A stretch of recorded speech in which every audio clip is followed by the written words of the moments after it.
Alright, hey everyone, welcome back to Samved AI chapters. मेरा नाम Sam है और मेरे साथ हमेशा की तरह मौजूद हैं वेद भाई।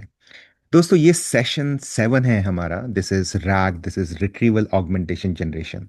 और इसको स्टार्ट करने से पहले, बिफोर वेद भाई कम्स इनटू पिक्चर एंड वो हमें समझाए, मैं आपको एक यूज केस एग्जांपल देता हूँ where this will come handy. So imagine करो, मैंने एक फ्लाइट बुक करी फ्रॉम दिल्ली टू मुंबई। अब फ्लाइट बुक करने के बाद मेरा शेड्यूल कुछ चेंज हुआ and I want to reschedule this flight और probably I want to cancel this flight. जब मैंने इस काम को करने के लिए फ्लाइट के चैट सिस्टम से बात किया, तो चैट सिस्टम ने automatically based on my user profile it extracted all the information about the flights that I have booked. मेरा कौन सा फ्लाइट बुक है, उसका पीएनआर क्या है, कब की बुक है, मैं रीशेड्यूल कब करना चाहता हूँ इस फ्लाइट को, उस रीशेड्यूल के लिए कॉस्ट डिफरेंस कितना मुझे पे करना पड़ेगा। सिस्टम ने A to Z मुझे सारी चीजें बता दी। द क्वेश्चन इज, ये चैट सिस्टम फ्लाइट के डेटाबेसेस से और वेर एवर माई इंफॉर्मेशन और the users information of the flight is stored, उसने वहां से वो इंफॉर्मेशन फेच कैसे कर लिया? Right, because this is the model extracting and communicating and fetching the information from the flight databases. और इस वजह से द चैट सिस्टम, जो चैट का पूरा सिस्टम बना है along with the databases and all, उसने बहुत ही स्मार्टली मुझे एग्जैक्ट इंफॉर्मेशन दिया rather than previously एक जेनरिक मॉडल जो रिस्पॉन्स देता है। Right, so this is where this concept of RAG comes into picture. Retrieval, इसने रिट्रीव किया, ऑगमेंट किया मेरे प्रॉम्प्ट को before that goes to the model and response provide किया। राइट, सो इसको हम डिटेल में समझने वाले हैं। ऑब्वियसली हमारे साथ वेद भाई, हमारे एक्सपर्ट वेद भाई अवेलेबल हैं। हे वेद भाई, कैसे हैं आप? नमस्कार सम भाई, मैं बिल्कुल ठीक हूँ। और नमस्कार हमें श्रोताओं को भी। बहुत बहुत ही खूबसूरत तरीके से आपने रैग को एक्सप्लेन करा लेके। और जैसा कि आपने बताया हमारे श्रोताओं को कि rag is retrieval augmented generation. तो आज की जो वीडियो है उसको इसी पे रखते हैं कि एआई को आपका डेटा क्यों चाहिए। और इसमें थोड़ी सी हमें सावधानी भी बरतनी होगी क्योंकि आप अपना डेटा दे रहे हैं, आपका अपना कॉन्फिडेंशियल डेटा दे रहे हैं। तो उसका भी सेफ्टी सिक्योरिटी के बारे में भी हमें जानना चाहिए।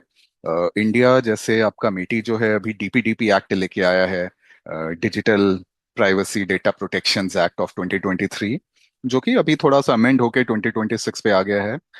मैं आज ही पढ़ रहा था संभाई, डीपीडीपी एक्ट के अंदर मैक्सिमम पेनल्टी जो कि ऑर्गेनाइजेशंस पे लग सकती है, आप बिलीव नहीं करेंगे, सरकार ने जो मैक्सिमम पेनल्टी प्रपोज करी है अभी, दैट इज 250 CR, 250 करोड़ की पेनल्टी प्रपोज करी है डीपीडीपी एक्ट के अंदर। तो कहने का तात्पर्य ये है कि डेटा, हम एक डेटा एज में रहते हैं और डेटा ही सब कुछ है, मॉडल्स भी डेटा से बने हैं लेके। और हम अपना डेटा भी एआई को दे रहे हैं। तो समझते हैं इस पूरे इकोसिस्टम को आज, रैक क्या है, कैसे इस पे काम कर सकते हैं। और रैक को समझने के लिए हमें दो चार चीजें समझना जरूरी है, जैसे कि एम्बेडिंग्स क्या होती हैं। एम्बेडिंग्स के बाद हमें सिमेंटिक समझने की जरूरत है। इसके बाद ही हम रैग समझ पाएंगे। और सबसे जरूरी चीज कि भाई मुझे रैग चाहिए क्यों, मैं क्यों रैग सिस्टम अपने एप्लीकेशन में डालूं। इसका एक सीधा सा जवाब ये है कि मॉडल्स का एक लास्ट ट्रेनिंग डेट होती है, उनको उसके बाद की कोई जानकारी नहीं होती। अब एक मॉडल आपने अगर ट्रेन करा है, मान लीजिए वो बन के तैयार हुआ 1 जनवरी 2026 को, तो उसके पास जो भी दुनिया भर में इंफॉर्मेशन 1 जनवरी 2026 तक थी, उसके पास वो सारी इंफॉर्मेशन होगी या उससे थोड़ा सा कम, मतलब दिसंबर 2025 तक मान लीजिए आपने शुरुआत जो है मॉडल को ट्रेन करने की, वो तकरीबन 1-2 महीना पहले करी होगी। तो जब भी आपने ट्रेनिंग स्टार्ट करी होगी उस मॉडल की, उसके पास तब तक की उसके पास सारी इंफॉर्मेशन होगी। उसके बाद की उसके पास कोई इंफॉर्मेशन नहीं होगी। अब हमें वो इंफॉर्मेशन देनी है। अब मॉडल्स को नहीं पता लेके कि आपका जो कंपनी है या आपका जो इंटरनल डेटा है, आप मान लीजिए एक रेस्टोरेंट के मालिक हैं, या जैसे आपने एग्जांपल दिया लेके कि आपको फ्लाइट बुकिंग करनी है, तो मुझे एयरलाइंस की पॉलिसी नहीं पता।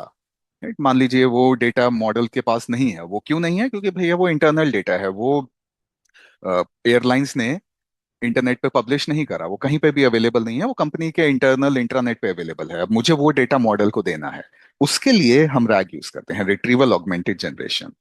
तो मॉडल्स जो हैं वो इस वजह से कि उनके एक last training cut off date होती है, वो हेलुसिनेट करते हैं। हेलुसिनेशन, जैसा कि आप जानते होंगे, जब इंसान नशा कर लेता है तो उसको एक का दो दिखाई देने लगता है लेके।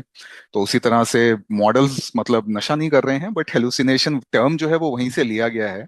कहने का मतलब ये है कि मॉडल्स फैब्रिकेट कर रहे हैं आंसर को, उनको एग्जैक्ट आंसर नहीं पता, मॉडल फेक आंसर्स बना देते हैं, फेक टाइटल्स बना देते हैं लेके। आपने मॉडल को पूछा कि list 3 research papers by doctor Sharma on ML, और मॉडल ने कोई फेक जर्नल्स बना दिए आपके लिए। What is companies leave policy? अब यहाँ पे मॉडल ने एक प्लॉजिबल पॉलिसी बता दी जो कि एक्चुअल में एग्जिस्ट नहीं करती है। तो ये हेलुसिनेशंस मतलब, अपनी अगर देसी भाषा में बोलें तो, जैसे गांव वगैरह में जो लोग होते हैं या बच्चे होते हैं, स्कूल के बच्चे, वो आपस में गप्पे बहुत मारते हैं, तो कई झूठी बातें भी बोल देते हैं और बड़ी कॉन्फिडेंटली बोल देते हैं। मुझे याद है बचपन में एक एक सीन था, मैं शायद चौथी पांचवी कक्षा में होऊंगा, तो एक किसी दोस्त ने ऐसी बताया कि ब्रूस ली बड़ा फेमस एक कराटे का, मार्शल आर्ट्स का एक्सपर्ट हुआ करता था। तो हमारे जमाने में, आज से तकरीबन 35 साल पहले के आसपास, किसी ने कह दिया कि वो इंडिया आया था और इंडिया में वो काम करना चाहता था इंडियन इंडस्ट्री में, पर उसको इसके लिए इजाजत नहीं मिली। तो जब वो उस बिल्डिंग से बाहर निकल रहा था, उसको गुस्सा आया और उसने एक लात मारी, तो वो पूरी बिल्डिंग ढह गई। तो ऐसे हेलुसिनेशंस बचपन में आप जानते होंगे कि बड़े कॉन्फिडेंटली किसी ने बोला और हमने उनको सच मान लिया, जिनको अफवाहें भी बोलते हैं। तो मॉडल्स के साथ भी कहने का तात्पर्य है कि सेम हेलुसिनेशन प्रॉब्लम्स होती हैं, लेके क्योंकि उनके पास डेटा नहीं होता, उनके पास उतना कंटेक्स्ट नहीं होता। तो LLMs have no access to your private current data, और वो सिर्फ तुक्के मार रहे हैं। उसी चीज को कवर अप करने के लिए, उसी चीज को बेहतर बनाने के लिए कि भैया मॉडल हेलुसिनेट ना करें, जैसे जैसे हम बड़े होते जाते हैं, हमें, आप न्यूज़पेपर पढ़ते हैं, आप दुनिया को देखते हैं, तो आपके पास और डेटा की जानकारी आती जाती है, जिसको कि हम एक्सपीरियंस बोलते हैं। तो आप इस तरह की जो अफवाहें होती हैं उनको थोड़ा सा कम फैलाने की कोशिश करते हैं। अगर जो एक तर्क वितर्क करने वाला इंसान होगा, मैं इंडियन जर्नलिस्ट और इंडियन मीडिया की बात नहीं कर रहा हूँ लेके, जो कि आज बहुत ही ज्यादा न्यूज में रहते हैं इन सारी चीजों के लिए, बट जो भी एक सभ्य इंसान होगा वो इन अफवाहों से बचने की कोशिश करेगा। तो रैग का जो तरीका है, अगर हम उस सेम तरीके को रैग के ऊपर अप्लाई करने की कोशिश करें, तो रैग के थ्रू हम मॉडल को एक चीट शीट दे रहे हैं, ताकि वो उस डेटा को रेफर कर सके before it answers your question. Without retrieval augmented generation, model के पास एक कोई डेटा नहीं है। It's like a closed book exam. Model relies on जो भी उसने मेमोराइज करा है ट्रेनिंग के टाइम पे, और ट्रेनिंग के बाद की तो उसके पास कोई डेटा है ही नहीं।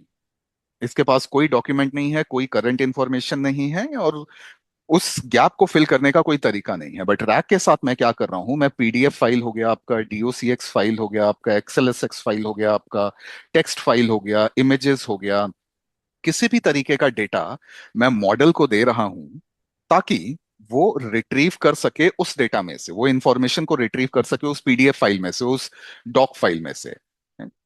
अब रैक की पाइपलाइन आपकी कैसे काम करती है? यूजर ने एक क्वेरी पूछी मॉडल से, राइट? आपने एक क्वेश्चन पूछा मॉडल से, और इसका हम अगले अपने वीडियो में, जो कि हम कल या परसों में ही लेके आएंगे, एक हम डेमो के साथ समझाएंगे कि ऐसे रैक पाइपलाइन किस तरीके से बनाई जाती है। तो जब भी आप प्रॉम्प्ट करते हैं अपने मॉडल को, वो प्रॉम्प्ट जाता है एक वेक्टर डेटाबेस में। वेक्टर डेटाबेस में क्या स्टोर्ड है आपका? वेक्टर डेटाबेस में स्टोर्ड है आपका एम्बेडिंग्स। एम्बेडिंग्स क्या होता है? एम्बेडिंग्स होता है आपका when you convert low dimensional data to a high dimensional data। Low dimensional data को हम हाई डायमेंशनल डेटा में कन्वर्ट कर रहे हैं। अब ये कहने के लिए बड़ा फैंसी लगता है, लो डायमेंशनल हाई डायमेंशनल डेटा। इसको थोड़ा सा समझने की कोशिश करते हैं कि डायमेंशंस एक्चुअली होती क्या है यहाँ पे।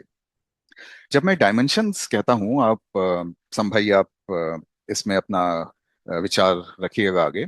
हम इंसान जो है, ह्यूमंस जो है, वो 3 डायमेंशन वर्ल्ड में रहते हैं। हम जानते हैं लेंथ, ब्रेड्थ और हाइट। हम ये सिर्फ 3 डायमेंशंस जानते हैं। एल्बर्ट आइंस्टाइन जी आए, उन्होंने कहा कि भाई आपका स्पेस टाइम कर्व होता है, तो उस वजह से टाइम भी एक अलग डायमेंशन होती है लेके। तो इंसान जो है वो इससे ऊपर की डायमेंशंस नहीं समझ सकता। हम सिर्फ लेंथ, ब्रेड्थ, हाइट समझ सकते हैं, और टाइम आप मान लीजिए जो कि एक लीनियर मोशन में फ्लो करता है। तो हम सिर्फ यही डायमेंशंस जान सकते हैं। अब लो डायमेंशनल डेटा क्या हुआ? आपने एक सेंटेंस लिखा, मान लीजिए कि I like India, air India. हालांकि इसके ऊपर मेरे जो विचार हैं, पिछले कुछ दिनों में बदले ही हुए लगेंगे आपको। वो देखा होगा आपने कि True. फुकेट वाली जो फ्लाइट है वो 300 फीट ड्रॉप हो गई लेके, बट मान लीजिए चलिए कि आई लाइक एयर इंडिया, तो ये एक सेंटेंस हो गया लो डायमेंशनल डेटा।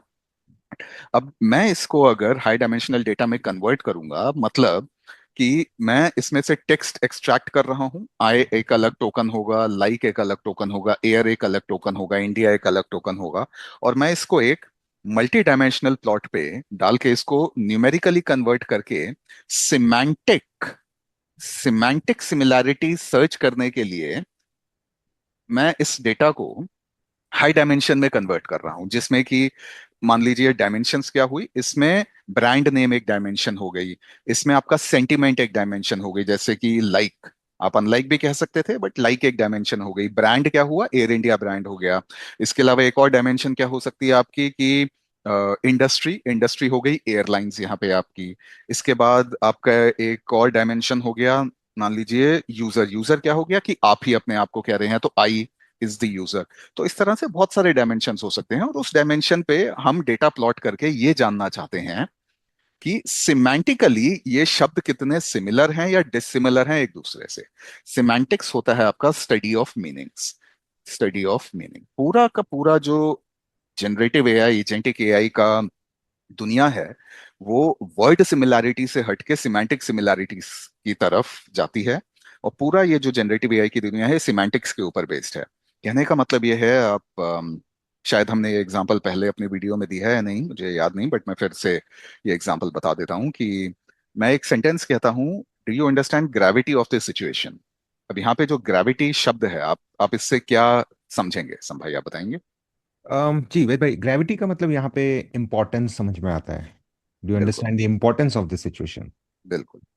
पर ग्रेविटी का अगर फिजिक्स में सेंस देखें तो 9.8 मीटर्स पर सेकंड स्क्वायर्ड भी होता है, जो कि रिलेटिव वेलोसिटी के माध्यम से आप ग्रेविटी का फॉर्मूला अगर निकालते हैं तो 9.8 मीटर्स पर सेकंड स्क्वायर भी आता है। तो मेरे मॉडल को ये पता होना चाहिए कि अगर मैं ये शब्द कह रहा हूं, do you understand the gravity of this situation, तो यहाँ पे ग्रेविटी का मतलब 9.8 मीटर्स पर सेकंड स्क्वायर्ड नहीं है। यहाँ पे ग्रेविटी का मतलब है इंपॉर्टेंस, और यही मतलब होता है सिमेंटिक्स का, स्टडी ऑफ मीनिंग, कि कौन से शब्द आप किस तरीके से यूज कर रहे हैं कि उनका मतलब, उनका व्यक्तित्व ही बदल जाता है। राइट। और इसी चीज के लिए हम एम्बेडिंग्स यूज करते हैं। एम्बेडिंग्स यूज कर रहे हैं आप सिमेंटिक सिमिलैरिटीज के लिए। अब जैसा कि मैंने कहा, एम्बेडिंग्स हाई डायमेंशनल डेटा होता है, हम इंसान सिर्फ 3 डायमेंशन समझ सकते हैं।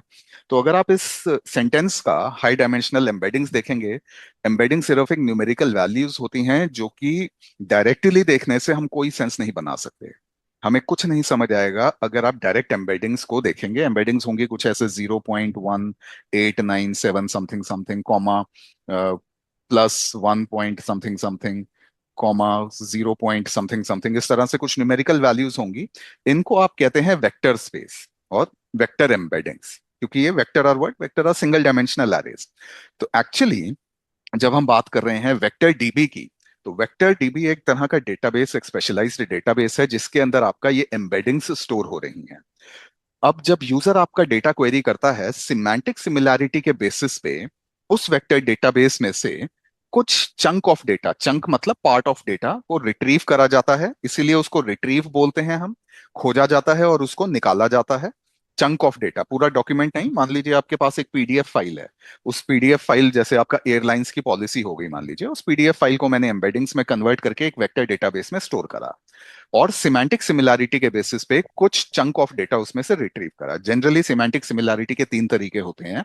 कोसाइन सिमिलैरिटी यूज करते हैं हम, यूक्लिडियन डिस्टेंस का तरीका यूज करते हैं, और एक डॉट प्रोडक्ट का। और इसमें से भी सबसे ज्यादा कोसाइन सिमिलैरिटी आप देखेंगे बहुत ज्यादा यूज होता है। कोसाइन सिमिलैरिटी जनरली 0 से 1 के स्केल पे होता है। अगर सिमिलैरिटी स्कोर मान लीजिए 0.9 है, तो which is semantically similar to the question. जो भी आपने चंक रिट्रीव करा है, it is semantically similar to the prompt which the user have asked, तो वो वाला चंक हम रिट्रीव करेंगे। फिर उस चंक को हम भेजेंगे मॉडल के पास। राइट। तो मॉडल के पास क्या हुआ, मॉडल के पास उसकी बेस नॉलेज हुई, जो जिसके आधार पे वो ट्रेन हुआ था, प्लस उसके पास चंक ऑफ डेटा आ गया जो कि हमने भेजा है।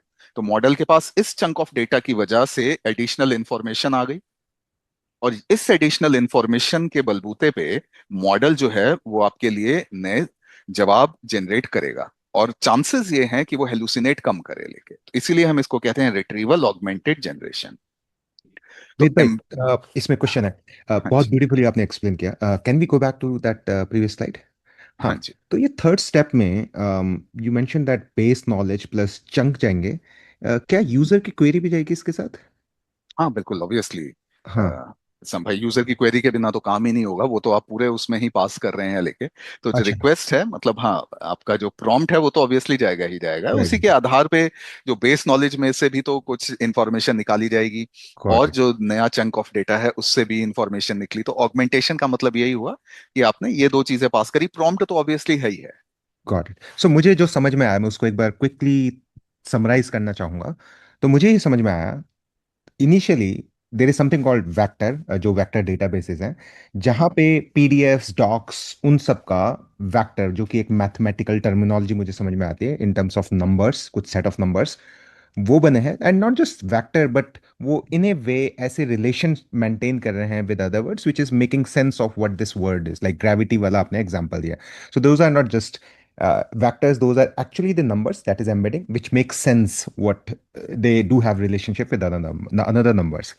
So जब स्टेप वन में यूजर ने क्वेरी भेजा कि मुझे रीशेड्यूल करना है फ्लाइट को, so from the vector DB wherein those embeddings or those information in the mathematical terms are getting stored, system देखेगा कि मेरे यूजर की क्वेरी से कौन से सिमिलर वेक्टर्स या एम्बेडिंग मैच करते हैं, उन चंक्स को लेके आएगा, पास करेगा to the third point that is augment, ताकि user prompt plus knowledge base plus the chunks जो उसने वेक्टर डीबी से रिट्रीव किए हैं उसको कंसोलिडेट करके मॉडल को दे देगा। मॉडल उसके बेस पे रिस्पॉन्स जनरेट करेगा। बिल्कुल। क्या एक मेरी चीज बस अंडरस्टैंडिंग? यहाँ पे, नॉलेज बेस नहीं कहते हैं हम उसको, बेस नॉलेज कहते हैं। मतलब आप कई बार सिनोनिमस यूज कर लेते हैं, बट टेक्निकल टर्म्स में दोनों में डिफरेंट है। बेस नॉलेज मतलब जो नॉलेज मॉडल के पास ऑलरेडी है। नॉलेज बेस का मतलब ये होता है कि हम एक रैपर बना रहे हैं उस रैक के प्रोसेस को, मतलब जो आपका वेक्टर डेटाबेस है उसको मॉडल को देने के लिए जो टर्म हम यूज करते हैं वो नॉलेज बेस यूज करते हैं। तो सिनोनिमस होता है कई बार, बट इसमें थोड़ा सा फर्क है। Got it, got it, cool, thank you very much. तो एम्बेडिंग्स हमने अभी समझा। आप बेस तरीके पे एट द आउटसेट आप एक हाई लेवल पे समझ सकते हैं। हम टेक्स्ट को नंबर्स में कन्वर्ट कर रहे हैं, जैसे किंग इस तरीके से एम्बेडिंग्स में कन्वर्ट होके एक वेक्टर डेटाबेस में स्टोर होगा। अब आप इसको देख के कुछ समझ में नहीं आ सकता आपको कि ये क्या है, आप इसको समझ सकते हैं जैसे आपके जीपीएस कोऑर्डिनेट्स हो गए लेके। Right? तो जीपीएस कोऑर्डिनेट्स अगर आपने लैटिट्यूड लॉन्गिट्यूड की पढ़ाई हमने नहीं करी हो तो हमें नहीं समझ में आएगा कि वो लैटिट्यूड लॉन्गिट्यूड, अगर मैं आपको सिर्फ दो नंबर दे दूं, 10 पॉइंट समथिंग समथिंग और 31 पॉइंट समथिंग, ये कौन से सिटी को पॉइंट करते हैं आप नहीं बता पाएंगे इन दोनों नंबरों को देख के। पर अगर इसके साथ मैं आपको वो पूरा चंक ऑफ डेटा भी दूंगा, वो टेक्स्ट भी दूंगा कि ये लैटिट्यूड न्यू दिल्ली का है, ये लैटिट्यूड लॉन्गिट्यूड बेंगलुरु का है, तो आप उसको बता पाएंगे। Right? तो यहाँ पे उसके लिए एम्बेडिंग्स को समझने के लिए हम यूज करते हैं semantics. Semantic is the keyword. पूरा जनरेटिव एआई, एजेंटिक एआई की दुनिया जो है वो सिमेंटिक्स के ऊपर ही टिकी हुई है। और सिमेंटिक सिमिलैरिटी का तात्पर्य ये होता है कि कितना क्लोज दो वर्ड हैं एक दूसरे के। अब मान लीजिए हैप्पी और जॉयफुल बहुत क्लोज हैं एक दूसरे के, तो इनका सिमेंटिक सिमिलैरिटी स्कोर होता है, हो सकता है 0.9 या 0.92, और वो होता है आपका कोसाइन स्कोर जनरली। और भी होते हैं बट हम अभी समझने के लिए उसको कोसाइन रखते हैं। अब वर्ड आपका हैप्पी और रेफ्रिजरेटर ये बहुत फार ऑफ है एक दूसरे से, तो इसका सिमेंटिक सिमिलैरिटी स्कोर आ सकता है 0.21 या फिर 0.11, समथिंग वट एवर, जो भी आप तरीका यूज कर रहे हैं। तो इस तरह से रैक सिस्टम फाइंड करता है कि दो शब्द कितने क्लोज हैं या कितने फार ऑफ हैं एक दूसरे से, और वो करता है वेक्टर डेटाबेस में। तो वेक्टर डेटाबेस में एक्चुअली क्या स्टोर्ड हुआ है आपका, वेक्टर डेटाबेस में स्टोर्ड है आपका chunk which is your text, plus वो न्यूमेरिकल वैल्यूज जिनको हम एम्बेडिंग्स बोलते हैं, नंबर्स जो हैं आपके, वो भी आपके स्टोर्ड हैं। एल्गोरिथम जो यूज करता है वेक्टर डेटाबेस या सिमेंटिक सर्च फाइंड करने के लिए, वो जनरली नियरेस्ट नेबर, जो कि मैंने कहा कि कोसाइन सिमिलैरिटी एक तरीका है to understand the semantic closeness of the words which are stored in your vector database. अब वेक्टर डेटाबेस कौन कौन से अवेलेबल हैं आपके पास? ओपन सर्च है एक वेक्टर डेटाबेस अमेजोन का। अमेजोन के पास एक ऑरोरा पोस्टग्रे है। इसके अलावा अगर आप ओपन सोर्स में देखें तो पाइन कोन हम यूज कर सकते हैं, रेडिस भी यूज कर सकते हैं, क्रोमा डीबी करके है एक, वो यूज कर सकते हैं आप। ओपन सोर्स पोस्टग्रे एसक्यूएल भी यूज कर सकते हैं। तो बहुत सारे ऑप्शंस हैं आपके पास। आप अगर हमारे श्रोता कहें कि सिर्फ हमें अमेजोन के ही वेक्टर डेटाबेसेस यूज करना है, तो ऐसा नहीं है। आप ओपन सोर्सेज भी यूज कर सकते हैं। और जब आप क्वेरी करते हैं तो how do I request time of, जैसे अब ये पॉलिसी थी आपकी, मान लीजिए एचआर पॉलिसी थी, तो एचआर पॉलिसी डॉट पीडीएफ में ये शब्द लिखे हैं, employees can apply for leave through the portal. अब इसका और इन दोनों का सिमेंटिक सिमिलैरिटी स्कोर आप देखिए 0.94 है। इस पीडीएफ में से ये चंक ऑफ डेटा जो है वो रिट्रीव होके मॉडल के पास जाएगा, जिसको हम रिट्रीव और ऑगमेंटेशन बोलते हैं। इसके बाद एक और पीडीएफ फाइल है आपका, मान लीजिए paid time of accrues 1.5 days per month. इस शब्द का और इन शब्दों का सिमेंटिक सिमिलैरिटी स्कोर 0.89 है। तो मैं ये भी रिट्रीव करके इनको भेजूंगा अपने मॉडल के पास। उसके बाद ऑनबोर्डिंग डॉट पीडीएफ भी एक फाइल है, उसमें भी मुझे कुछ सिमेंटिकली सिमिलर शब्द मिल जाते हैं लेके, जिसका सिमिलैरिटी स्कोर 0.85 है। पर ये सिमेंटिक सिमिलैरिटी स्कोर जो आईटी सिक्योरिटी पीडीएफ फाइल में मिला मेरे को, पासवर्ड रीसेट और रिक्वेस्ट टाइम ऑफ दोनों का कोई लेना देना नहीं है। तो मैं ये क्यों जबरदस्ती अपने मॉडल को भेजूं ताकि वो और हेलुसिनेट करे। ऑब्जेक्टिव है मॉडल को कम हेलुसिनेट कराना, ना कि उसको ज्यादा हेलुसिनेट कराना। तो ये तीन चंक जो हैं ये जाएंगे मॉडल के पास, जिनके बेस पे वो अपना रिस्पॉन्स जनरेट करेगा। इन दोनों को मैं एब्सटेन करूंगा मॉडल के पास भेजने के लिए। तो रैग सिस्टम बनाने के लिए आपको थोड़ा सा प्री वर्क करना पड़ता है, जिसमें आप अपना जो डेटा है, PDF file, word file, HTML हो गई, ये आप S3 में लोड करते हैं। और उसके बाद हम इस डेटा को स्मॉल स्मॉल चंक्स में कन्वर्ट करते हैं। इसको फिर आप वेक्टर्स में कन्वर्ट करते हैं। इसके बाद इसके लिए आप एम्बेडिंग्स मॉडल यूज करते हैं। एम्बेडिंग्स मॉडल Amazon प्रोवाइड करता है एम्बेडिंग्स मॉडल, कोहेयर एक वेंडर है वो प्रोवाइड करता है आपको एम्बेडिंग्स मॉडल। जब आपका ये पीडीएफ फाइल एम्बेडिंग्स में कन्वर्ट हो जाता है, फिर हम उसको स्टोर करते हैं आपका वेक्टर डेटाबेस में। अब जिन श्रोताओं को हमारे ये जिज्ञासा होगी जानने की कि रैग और फाइन ट्यूनिंग में क्या फर्क होता है, रैग और फाइन ट्यूनिंग में एक हाई लेवल पे एक फर्क आपका ये है कि रैग में वेट और बायस अपडेट नहीं होते मॉडल के। वेट और बायस आपके पैरामीटर्स होते हैं मॉडल के, जो कि हम अपडेट नहीं कर रहे हैं। नो वेट्स एंड बायसेस जो parameters are updated. That means model में कोई चेंज नहीं हो रहे हैं, मॉडल राइट? में कोई चेंज नहीं कर रहे हैं। फाइन ट्यूनिंग में, हाँ, फाइन ट्यूनिंग में आप वेट्स और बायस को अपडेट कर रहे हैं। यहाँ पे we are updating the weights and biases, तो उसके लिए आपको जीपीयूज रिक्वायर्ड होते हैं।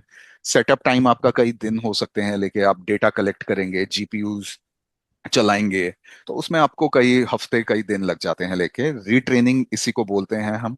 और ये बेस्ट होता है आपका स्टाइल, टोन, बिहेवियर को कैप्चर करने के लिए और उनको सिमुलेट करने के लिए। लिमिटेशन है, ये कॉस्टली होता है और बहुत सारा डेटा नीड होता है। तो as a rule of thumb, start करिए रैक से। और जब आप एडवांस हो जाएं उसमें काफी, आप जनरेटिव एआई वर्ल्ड में थोड़ी पकड़ बना लें, अपनी एजेंट समझने लगे, उसके बाद हम फाइन ट्यूनिंग की तरफ जाते हैं लेके, जो कि एक और थोड़ा एडवांस तरीका है जो हम आगे देखेंगे। समझा, यानी कि फाइन ट्यूनिंग यहाँ पे हम मॉडल को ही एक तरीके से पूरा से ट्यून कर बिल्कुल, दे रहे हैं, फिर फाइन ट्यून कर रहे हैं। सो बिल्कुल। इसके लिए कौन सी सर्विसेज यूज कर सकते हैं वेद भाई, to do the fine tuning? आप इसके लिए स्लर में क्लस्टर होता है, डिस्ट्रीब्यूटेड क्लस्टर, वो यूज कर सकते हैं। आप अमेजोन की बात करें तो हाइपर पॉड क्लस्टर होता है, सेज मेकर में हम वो यूज कर सकते हैं। आप इसके अलावा कहें कि वेद भाई आप बताइए कि और क्या हम यूज कर सकते हैं। तो आप हेडूप यूज कर सकते हैं। तो कई सारे ये तरीके हैं जो आप यूज कर सकते हैं मॉडल्स को अपडेट करने के लिए। Got it. So says maker के थ्रू हमें ये ऑप्शंस मिल जाएंगे बिल्कुल, एंड बिल्कुल, बिल्कुल। तो रैग आपको कब यूज करना चाहिए सम भाई? आपको रैग यूज करना चाहिए जब इंटरनल नॉलेज बेस Q&A हो, कस्टमर सपोर्ट का यूज केस है, लीगल कंप्लायंसेस डॉक्यूमेंट्स हैं, कोर्ट रूलिंग्स हैं, एचआर पॉलिसीज हैं, टेक्निकल डॉक्यूमेंटेशन, रिसर्च पेपर वगैरह, इन सारे चीजों या यूज केसेस के लिए आप रैग यूज करेंगे। रैग कहाँ आपको हेल्प नहीं करेगा? Creativity, code generation, model changing, math, logical reasoning, यहाँ पे सिर्फ RAG alone would not help you. यहाँ पे आपको शायद मॉडल को फाइन ट्यून भी करना पड़े। तो amazon में बेडरॉक नाम की जो हमने पहले सर्विस देखी है उसके अंतर्गत ही एक कंपोनेंट आता है जिसको हम कहते हैं नॉलेज बेस।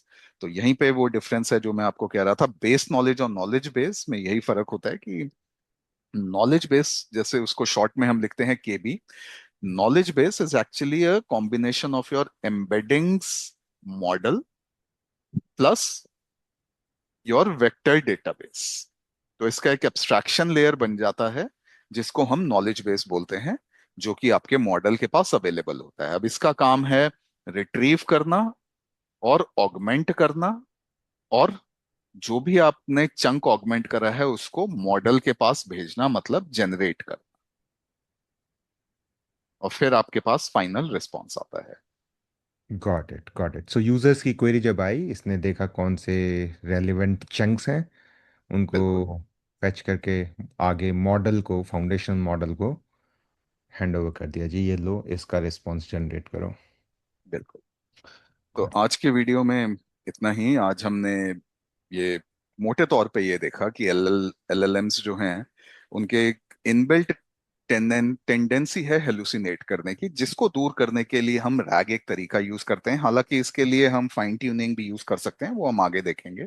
बट और वेद भाई, एक चीज ये है कि hmm, in some cases hallucination actually can be good, like movie की स्क्रिप्ट लिखनी है मुझे, या I need some sort of entertainment things, some stories लिखनी है, तो hallucination probably could be good in that cases, isn't it? But probably इस wherein इसमें दो चीजें हैं। संभाई, अगर आप देखेंगे इसको क्लोजली तो आपको इंटरस्टेलर मूवी जैसे ध्यान होगी, जो कि क्रिस्टोफर नोलैन की one of the famous movies थी। तो उसमें देखिए उन्होंने जब वो मूवी बनाई तो वो एक गार्गेंशुआ ब्लैक होल का बड़ा जिक्र है। आप आज भी देखेंगे यूट्यूब पे बहुत सारी शॉर्ट वीडियोस उसकी फ्लोट करती रहती हैं। तो कहने का मतलब ये है कि कोई नहीं जानता कि वो एक्चुअल में असली इमेज थी ब्लैक होल की या नहीं। तो उन्होंने उस टाइम पे तो मॉडल्स नहीं हुआ करते थे, तो उन्होंने अपनी समझ और साइंटिफिक रीजनिंग के बेसिस पे उसकी एक इमेज बना दी। तो अब अगर हम मॉडल्स को बोलें कि आप मेरे को ये समझा दीजिए कि ह्यूमन जेनेटिक्स कैसे काम करते हैं, या हमारे डीएनए का स्ट्रक्चर का कोई पैटर्न है, या इस यूनिवर्स को हम डीएनए से मैच कर सकते हैं, तो मॉडल हेलुसिनेट कर सकता है। तो हाँ, किन्हीं सेंस में ये हेलुसिनेशन अच्छा है कि डेटा जनरेट करने के लिए सिर्फ 10 या 20% यूज केसेस होंगे जहां पे आप कुछ एंटरटेनमेंट से रिलेटेड कर रहे हैं, वहां पे hallucinations are good, but majorly factual side of things के लिए hallucinations are not good. So अस्सी परफेक्ट। परसेंट तक आपके जहां तक यूज केसेस हैं वहां मैं चाहूंगा मॉडल्स हेलुसिनेट ना करें। हाँ, जहाँ फैक्चुअल चाहिए वहां पे बिल्कुल हेलुसिनेशन नहीं चाहिए। ट्रू। बिल्कुल। बिल्कुल। तो आज के वीडियो में इतना ही। उम्मीद करता हूँ हमारे श्रोताओं को अच्छा नॉलेज मिली होगी इसके ऊपर। हम नेक्स्ट जो वीडियो बनाएंगे वो एक डेमो बनाएंगे। हमने एक पैटर्न देखा है over the period of time कि डेमोज हमारे श्रोताओं को ज्यादा अच्छे लगते हैं कि कैसे एक्चुअली रैक सिस्टम काम करता है। तो हम अगला वीडियो जो है वो उसके ऊपर लेके आते हैं। True true true. Demos are important, but theory दोस्तों बहुत इंपॉर्टेंट है। थ्योरी समझ में आएगा तब डेमो को आप और अच्छे से समझ पाएंगे। So do let us know if you have any questions, we will take it in the next video. Thank you very much, see you in the next one. नमस्कार।